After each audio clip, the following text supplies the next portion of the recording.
देवी लक्ष्मीची आपल्यावर कृपा असावी असे प्रत्येकालाच वाटते. एकदा का देवीची कृपा मिळाली की व्यक्ती आयुष्यात सुखी होऊन त्याला कोणत्याही आर्थिक अडचणीचा सामना करावा लागत नाही. देवी लक्ष्मीच्या कृपेने धन संपत्ती आकर्षित होते अशी मान्यता आहे. तसेच वास्तुशास्त्रानुसार देवी लक्ष्मीचा आशीर्वाद मिळवण्यासाठी घरात श्रीयंत्र ठेवावे. श्रीयंत्र घरात ठेवल्याने सकारात्मक ऊर्जा कायम राहते. मात्र श्रीयंत्र घरात ठेवण्यापूर्वी त्याचे नियम माहीत असले पाहिजेत. त्यामुळे देवी लक्ष्मीची संबंधित असलेल्या श्रीयंत्राची घरात स्थापना पद्धत आणि विशेष नियम जाणून घेऊया. श्रीयंत्र हे त्रिकोण किंवा वर्तुळाच्या आकाराचे छोटे तांबे किंवा पितळाच्या पत्र्याच्या बनवलेले देवी लक्ष्मीचे यंत्र असते. हे देवी लक्ष्मी आणि वैश्विक ऊर्जेचे प्रतीक मानले जाते. यामुळे संपत्ती येते आणि नकारात्मक ऊर्जा दूर होते. श्रीयंत्र हे लक्ष्मीचे प्रतीक आहे. या यंत्राची घरातील मंदिरात स्थापना केल्याने आयुष्यात आर्थिक नुकसान होत असेल तर ते थांबते. पैसे येण्याचे नवीन मार्ग मिळतात. लक्ष्मी घरात येऊ लागते आणि वास देखील करतो. याचा अर्थ घरात पैसा टिकतो.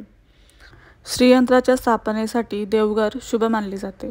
याशिवाय तुम्ही कपाटातील तिजोरीत देखील श्रीयंत्र ठेवू शकता. मात्र लक्षात ठेवा की जर तुम्ही तिजोरीत श्रीयंत्र ठेवत असाल तर ती जागा नेहमी स्वच्छ ठेवावी. श्रीयंत्र स्थापनेसाठी देवी लक्ष्मीचा वार म्हणजे शुक्रवार हा श्रीयंत्राच्या स्थापनेसाठी शुभ मानला जातो. शुक्रवार देवी लक्ष्मीशी संबंधित आहे. तसेच शुक्रवार हा शुक्र ग्रहाचा दिवस आहे जो संपत्ती आणि समृद्धीचा ग्रह आहे.